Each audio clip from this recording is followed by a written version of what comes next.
Can I say something? Good. I just No, want, uh, I called up William with questions and I contacted Azalea, and both of them were very helpful in giving me some guidance on different things. So I wanted to thank both of them. Oh, okay. That's what we're here for. And good morning, everybody, and welcome to the Today's Restaurant News Networking Group.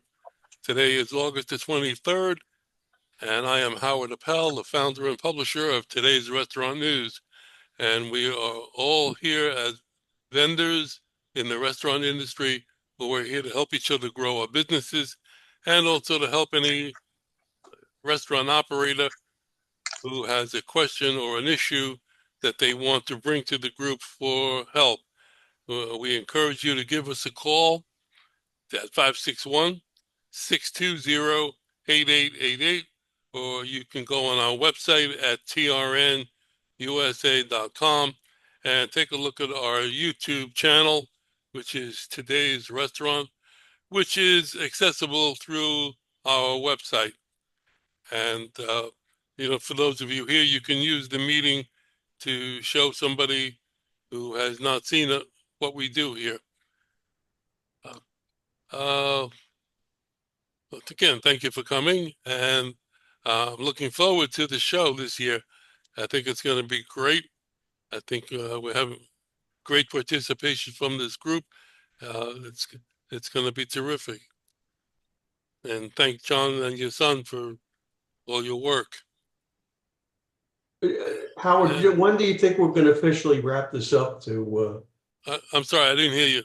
when are we officially going to wrap this up to make our payments and know? That's what we're going to find out. John and I are going to find out this week. Okay.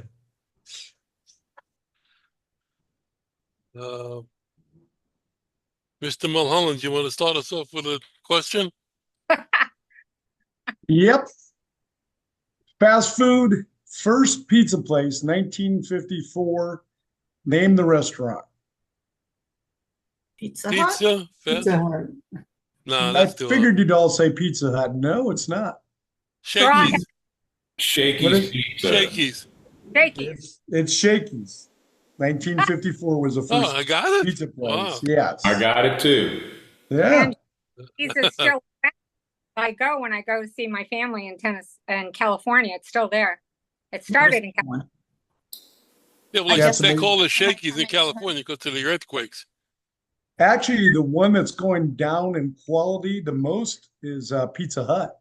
Yeah, they're closing a lot of stores. Wow, you're really up on your homework there, young man. Do any of you guys remember name Dick Freeland? Ooh. Who? Dick Freeland. No, sir. He did the Pizza Huts in Northeast Indiana, and he did not have the red roof. And he knew how to run Pizza Hut. He passed away a few years ago, but ask anybody from Northeast Indiana, when he was alive, Pizza Hut was rocking it. We had to talk about Pizza Hut in Islip. On that note, I have a question, sorry. I'm seeing in the news a lot, there's a lot of restaurants, franchises, chains going, bankrupt or out of business.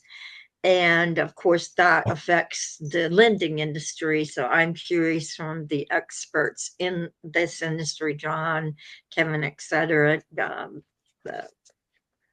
what is causing this to happen? Like if I'm talking to a credit underwriter and they say, look at all these franchises going out of business, filed bankruptcy, can you tell me intelligently why there are so many right now? Well, I can tell you for Backyard Burger, it's just poor management, not getting enough experienced people in administrative office and just making dumb decisions. They've run Backyard Burger, who has a really good product, into the ground, and there's like 12 of them left. They were good. Howard and I used to do the one in Hendersonville, Tennessee.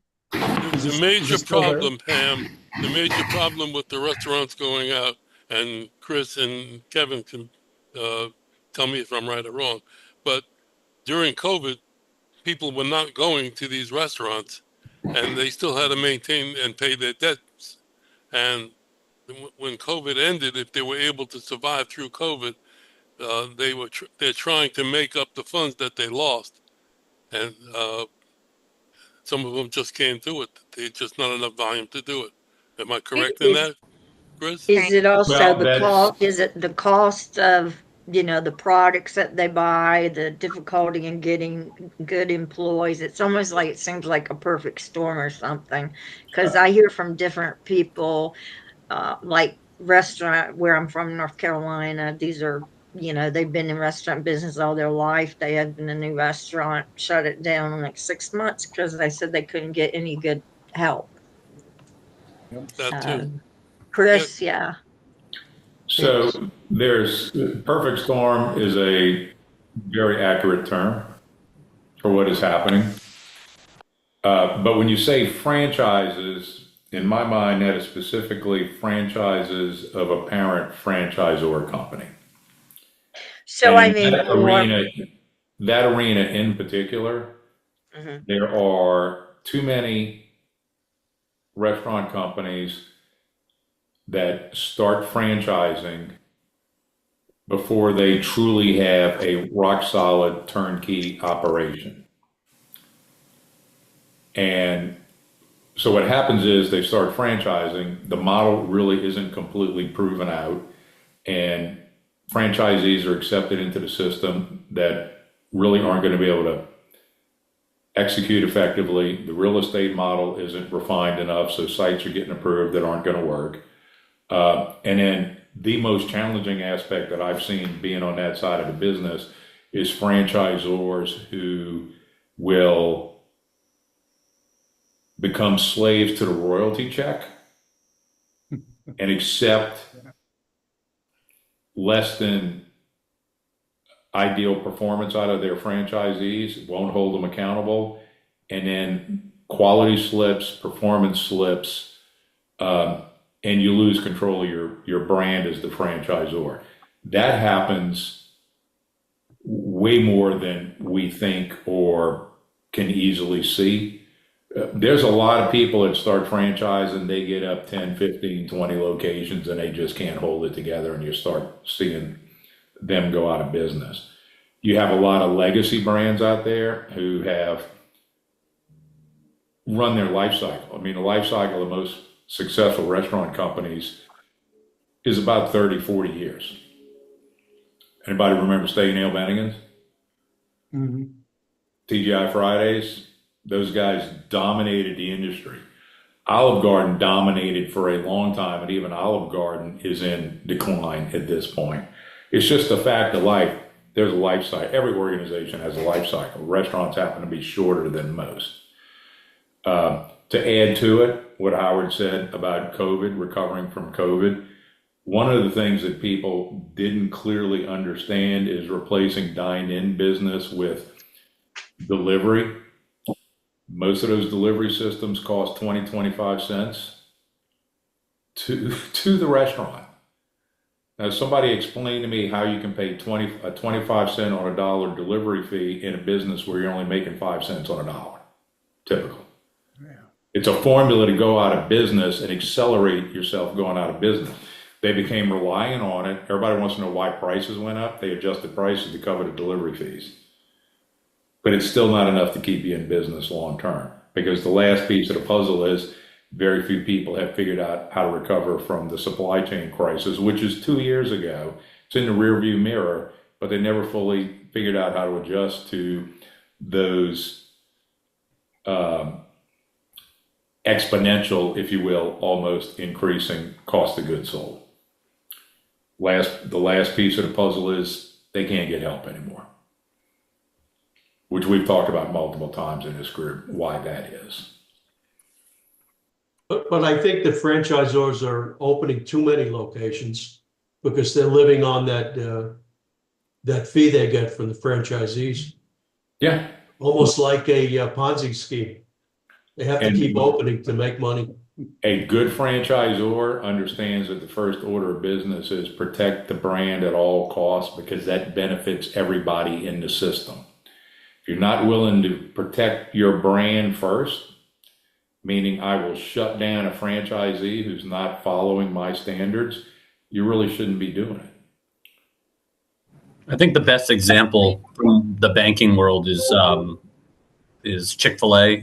When you talk about franchises, they make the person who's buying into the franchise, they make them work it. And if you don't follow the rules, if you don't follow like Chris said, if you're not doing exactly what they expect, they'll shut you down.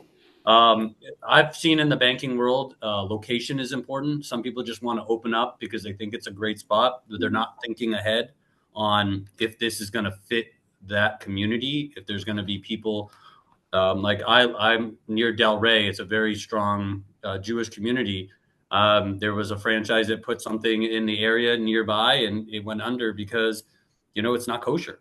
And so there's not a lot of people are going to go there. So a lot of that's management and stuff, but the franchisees are not dictating how these people are going to be opening it. And I've seen that. And the number one thing that I've seen also is customer service. Customer service is really fell to the wayside, and it's really hard. Nobody's going to want to go to a place that they don't feel like they're going to get great service. And then if you don't get great service, they feel like the food's going to be not that great too. So once that starts happening in the banking world, I see that the deposits stop, they start to stop, and then it just gets worse from there.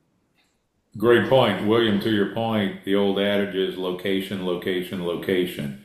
If you don't match your concept, your menu, your price point, and the target audience with a location that leverages all of those things to drive your business, you will fail. Good franchisors exhaustively study what that model is so that they can guide franchisees into the right locations. I've worked for an organization who worked with fledgling franchisees. I actually helped write the real estate manual for several of the brands, and it was exhaustive in terms of traffic count, demographics, lifestyle segmentation, ingress, egress, on and on and on and on to get to this is where you need to go. And they had to fit a profile or we would not approve a location. And too many people just don't, as the franchisor, they're not that sophisticated. I think that's been around for a long time, right? Those kind of companies, because I remember one from like 15, 20 years ago that used to work with the International Franchise Association group as well. Those kind of companies have been around for a long time. Because I remember they about 15, 20 years ago, I remember talking with because I was thinking about opening a franchise. I bought a book back then called the Franchise MBA. And so I tried to learn about the ins and outs. And I worked for a couple of franchises just to kind of see how they went. I think one of the things that I think the franchises that are like constantly with the book called churning, somebody's not going to make it. So then they shut them down and then get another franchisee going back in there. They're, like you said, looking out for the benefit of the company as well as the franchisees, stability and reputation and all that. There's so many issues, like you said, that in putting it together. Yeah. Listen, I agree with definitely what Chris is saying and William as well. On the franchisee end of it, to me, when you're a franchisee, you have that, the protection or the power from the franchise, depending how strong they are, like, Chick-fil-A, the Domino's of the world, those kind of guys. To me, I think where the issue that, to me, which is bigger, are the non-franchisee, the independent restaurants. You talk about all the problems that these guys have, and then you also throw into, the rents, which have gone through the roof, and the cost of goods and everything else. So, to me, those are the ones that, for me in my business, that's where my bread and butter is, not on the, the McDonald's or the Domino's or Chick-fil-A's of the world. See, independent guys who I think more than I've seen in the past 30 years are just, closing their doors. And I'm sure Azalia could tell you, numbers of restaurants that she has up for sale, 40, 50, it's, it just seems like it's climbing and climbing. Yeah, well, and Jerry, to that point, there's too many people in the independent mom and pop side of the business that don't understand the business KPIs that drive successful financial performance in restaurants. They don't understand, things like return on investment. They don't understand, how much revenue per square foot I need to be able to produce in order to afford this rent. A lot of them don't even understand basic metrics like what is a good food cost, what is a good labor cost, what is a good profit after cost of goods sold and labor, what's a good EBITDA number, et cetera, et cetera, et cetera. And you really should start there and reverse engineer into, okay, this is my economic model. Now let me build a menu and a operation that will deliver these financial results. And they kind of just come up with a concept, open it up, and then hope and pray they're going to figure the rest of it out. And you're right, with rent and the cost of labor the way it is and the cost of insurance the way it is, it's really hard to make the numbers work. And if you don't take a scientific, analytical approach to it, very often you're going to fail. Yep. Prime example is, just I know off the top of my head, Domino's. I think it's a great company, great franchisee, and they own, stores, corporate stores as well. They owned the entire New York market at one point. And when minimum wage was going up to $15, they decided to sell, 70, 80 restaurants because minimum wage at $15, you got to sell a lot of pizzas at $7.99 to make up for $15 minimum wage plus rent and everything else. And that plays a huge factor. And that's company with deep pockets and, can kind of come, muddle their way through stuff. But it's when you see those kind of things, it's scary. And if you think of to Chris's point, knowing the business end of it, the KPIs and all the other stuff, and how you're going to make money, you could go into it saying, "Hey, I make the best burger in the world, and I'm going to open up this place, and I'm going to take over the world." But you got to sell a lot of burgers to make that rent and pay that nut for sure. And guys, I wanted to share, I had a meeting last week with a client that has like 17, 18 locations, and he's giving me one to sell. And I asked him, I'm like, who would be your ideal buyer? Like, do you want to sell it as a sale of assets? Do you want an investor? He's like, no. My 17, 18 locations, he has I don't know if it's a licensing agreement, a franchise, but he says, everybody is an owner operator. I need it to be an owner operator because if not, they're going to run it to the ground. He's like, here is my sister. Over there, it's my aunt. Over there is my uncle. Like whoever you find me has to work in the business. If they're not going to work in it, they're going to drive my brand. Like if they're distantly just throwing money at it, they're going to drive my brand to the ground. So I think some people are kind of finding the delicate balance between franchising and like finding somebody that's putting sweat equity into it and like building the concept and being there because they care, So that's pretty much the success of the industry relies on people being an owner operator. Another thing that I wanted to add is I actually worked for a franchise and had a franchise with my ex. Different kind of industry, but running a business is running a business. So what they required us to do is we had to learn every single job. We had to do every single job in the business so that we understood what we were dealing with when we had our own. So that was part of the training that they would put you through. They put you like in a position of sales. They put you in a position of repairs. They put you in a position of all kinds of different things so that you understood every aspect of the business. So you knew what the people that were working for you would deal with. So that helped us a lot. Yep. All right. I this is a great conversation and I think it's really important. And I also think that our introductions are really important to do as well. And we've got a little less than 15 minutes to get everybody in.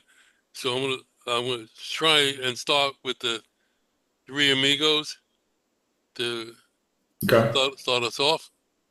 So that's a great segue because everything that we just talked about, we can help with. Right.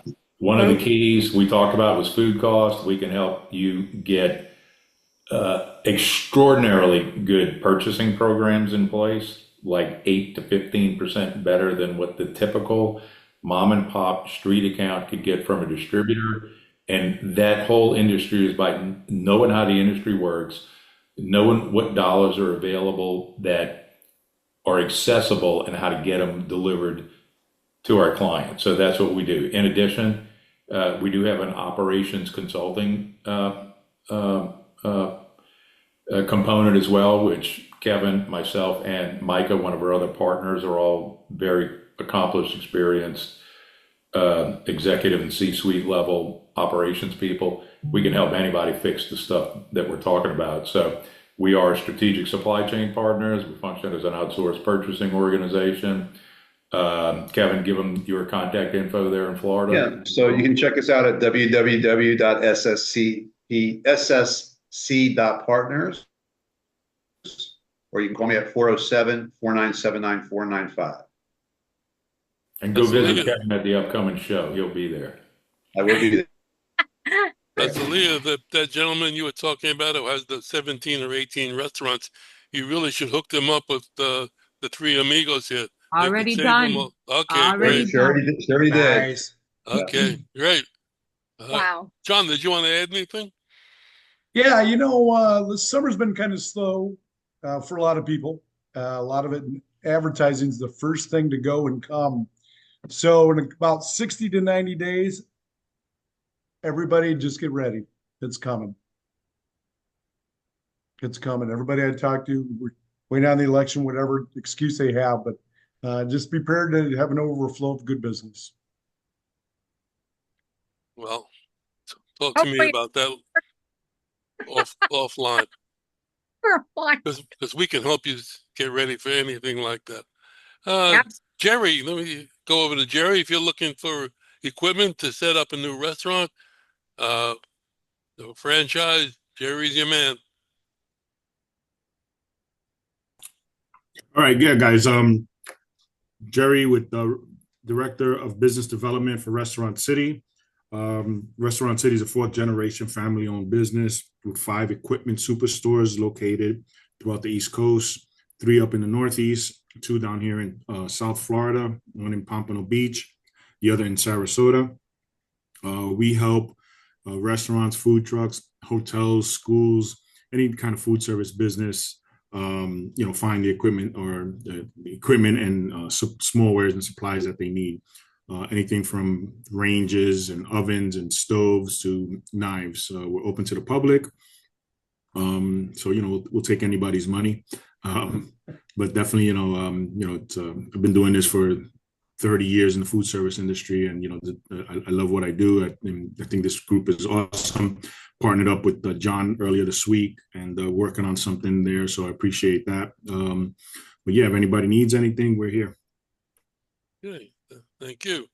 And we're eventually going to set up a meeting at Jerry's warehouse when it gets cooler.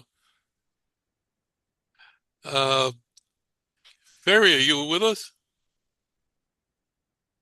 Yes, I am, Howard. Okay, tell us who you are and what you do. Ferry is our newest member.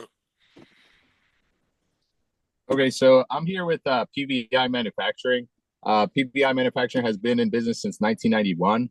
We're a aluminum and stainless steel focused fabricator for food service products. So we're making it, and distributing it to our dealers. We specialize and provide food service and restaurant kitchen solutions such as pizza racks, bread and batter stations, tables, keg racks, lug carts, you name it, we can make it. So yeah, I can be reached at ferry@pviramps.com or my cell phone at 646-683-8456. I look forward to working with all of you. Any food service, equipment needs, I'm here for you guys. Okay, thank you. And if you're looking to open a new restaurant and you want to have it laid out properly so your kitchen runs efficiently, talk to John Marinek. John Marinek Food Service Consultants. The segue earlier was actually a goal for us as well, because when we do a design, we don't just do a design. We don't just lay things on paper. We'll tell you if the rate of return and the return on the investment is, really there for you. We run across this quite often, that we'll see somebody pack in a kitchen with a lot of equipment and things like that, and we'll tell you, you're just going to have to be selling lunch for $85, and you just won't make it. So we do a lot of analysis. We don't just put things on paper. Anyway, if you need your restaurant designed, we're the people to call, 954-817-1183. Thank you. And if you need to finance that equipment that you're putting in, you got to give a call to Steve. Great, thank you. Thank you. Steve Geller, Leasing Solutions LLC in Palisades, New York, with my associate Pam Hewitt down in Florida. We have, we're intermediaries. We have sources of funding for a lot of different businesses. We do equipment financing, which is our main source. We also do SBA loans, working capital, accounts receivable financing, and we can get a lot of deals done that you can't get at your own bank. Phone number is 845-362-6106. Pam down in St. Petersburg is 813-531-0654. And I also still have that Carpigiani machine. It's a great machine available for somebody to purchase. My customer's still paying me, but we're trying to sell the equipment. Okay, well, we're trying. And if you maybe somebody is looking for a location to use that machine, you got to give a call to Azalea. I love how you're intermingling it this time. My name's Azalia. I am a business broker and commercial realtor. So if you're looking to buy a restaurant, even if it's just the assets, it gets you in with permits, licenses, furniture, fixtures, equipment, the rights to the space. You inherit a space from previous years. Give me a call. We have 44 restaurants. The latest one is one that I have in Miramar. We're asking $145,000. The rent is $10,468, and that's a rate from 6 years ago. So we would be assigning that lease to you, and it's 2,400 square feet. It's ready to go with all permits and licenses. Avoid the headache. My number is 786-457-2796. Hey, thank you. Gabby, good morning. Gabby will take care of all your HR. Good morning, everyone. Gabby with Worksite PEO. Throwing it back to the conversation that we were having before, what we can do is help control and alleviate some of the HR burden and costs and make it so that it's manageable. We do all things HR, so the entire back office, everything from payroll taxes, workers' comp, employee health benefits, and HR consultation. So when we talk about risk and liability, restaurants, unfortunately, is also an industry that can be very risky in that sense. One slip and fall can literally bankrupt a restaurant. So in order for you to be protected, you're better off relying on a company where you're not, that risk is not put on to your book of business. We assume 90% of the risk and liability, and we help you litigate all the submissions as far as like unemployment, workers' compensation. We take care of all of that, even a wrongful termination. We take care of that. So Gabby with Worksite PEO. We also have a mind-blowing program for restaurants that help them bring capital in every single quarter, which is the FICA tip tax credit. A lot of restaurants, and I am just beyond myself that a lot of restaurateurs don't know about it. Every single restaurant, as long as they litigate with tips, they qualify for the FICA tip tax credit. And I've seen very few that actually are taking advantage of that. That's money that the government gives back to restaurants for claiming all the tips, and you're, rightfully owner of that money. Worksite actually process that claim, and we give you in advance without you having to even wait for the government, because we know how the government loves giving money out. We give you that money back every single quarter, so you don't have to wait for it.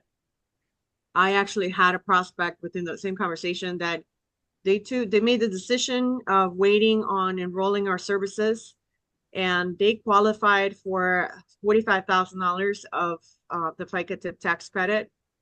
And I'm like, I don't know if you can afford to wait for that money. You should have that money right away. So it's something for restaurateurs to consider. 561-479-7474. Thank you. Okay, thank you. Terry R., good morning. Good morning. I am the owner and founder of Creative Business Impressions. I have been in the promotional products industry for over 20 years. And the way that I can help restaurants is to help you help your customers remember who you are with products that will have your company logo on it when people walk around with them, if they wear shirts, t-shirts, aprons.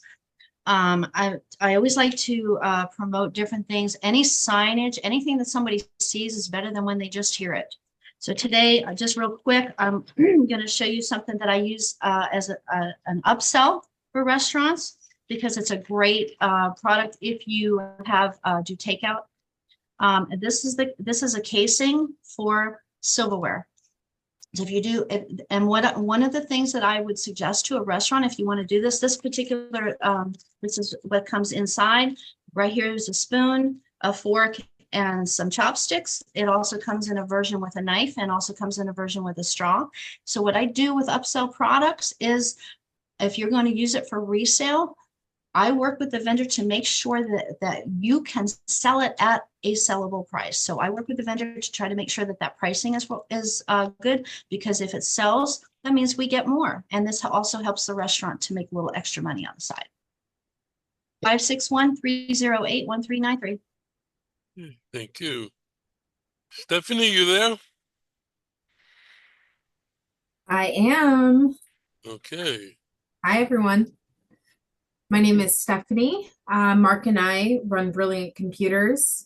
We offer services for commercial and residential clients with all things IT, business, email, hosting and support, managed services, managed security, network analysis, and upgrades, firewalls, really anything that your technological network needs. We're here to help.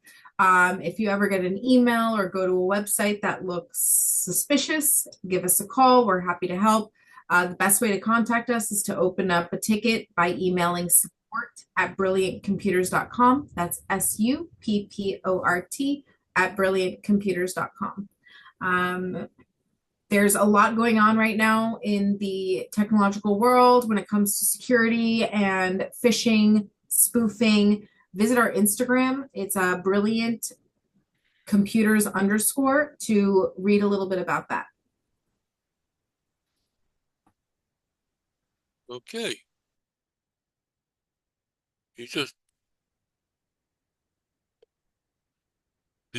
All right. Did you finish, Stephanie? I saw your mouth moving, but I didn't hear anything. Oh, I said thanks, Howard, before I hit me. Okay. Helen, good morning. Good morning.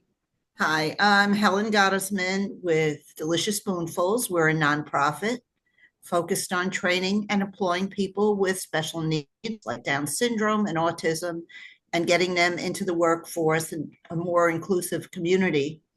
We're doing that through a mobile ice cream cart operation, which we take to various events that are in the community. We have one with a nonprofit, and another we're going to a business expo this week. And we have several set up for the month of September and October. And we are looking for sponsors for some of our events, as well as anybody who wants to schedule an event where we can bring our staff and our ice cream to any events in South Florida. If you give me a call at 561-676-2078 or deliciousspoonfuls.org, Helen at deliciousspoonfuls.org to contact me. Okay, thank you. William, good morning. Good morning. Thank you. William Fuller with TD Bank, America's most convenient bank. We're a 7-day bank, open Monday through Sunday, longer hours for your business needs. One of the things that I wanted to bring up that I've been listening to everyone that's talking here is they talked about advertising, produce, work, equipment. One thing that we can help you with is lines of credits, definitely to be able to assist with all of those things. Nothing says a line of credit on a rainy day or for working capital. So just definitely something to think about. I would love to be able to assist with anybody who has any questions or needs in that capacity. So William Fuller with TD Bank. I'm located in Boca Raton on Clintmore and Military. My phone number is 561-212-2038. And my email is william.fuller@td.com. Last but not least, John Bunn. Tie it all up for us. Yeah, good one. I was waiting Good. for that line. I figured that's what you were going to do. Thank you for the introduction. We manufacture the bun string tying machines. If you're tired of delivery drivers eating the food they deliver because you don't have any way to secure it, as you can see, we've been tying bakery boxes like the one behind me here since the 1930s. It's twine that we use. It's environment safe, 100%. So we can meet all the regulations. If you don't need your bags, the plastic bags, and have problems with them, as you can see, you can carry it. The twine is strong, it's quick, it's easy, and it's very inexpensive to put around a couple pieces of twine around the boxes. Give us a shout. It's 1-800-222-BUN. Our website is buntyco.com, and our email is info@buntyco.com. Thank you. Thank I don't see TRN Terry there. Okay. No, she had to leave early. I'm sorry? Oh, no, I'm sorry. I'm sorry. No. The other Terry. All right. The other Terry. All I see is a blank wall, too. Yeah. I resemble her. Anyhow. All right. Well, we've come to the end of the meeting, so I want to thank everybody for coming. Everybody have a great weekend. Stay safe. John Bunn and I will have a meeting, telephone meeting with David from the FRLA show, and hopefully we'll be able to report back to you during the week as far as the booth sides go. So anybody wants to reach us, give us a call at 561-620-8888 or go to our website at trnusa.com. Have a great weekend and let the sauce be with you.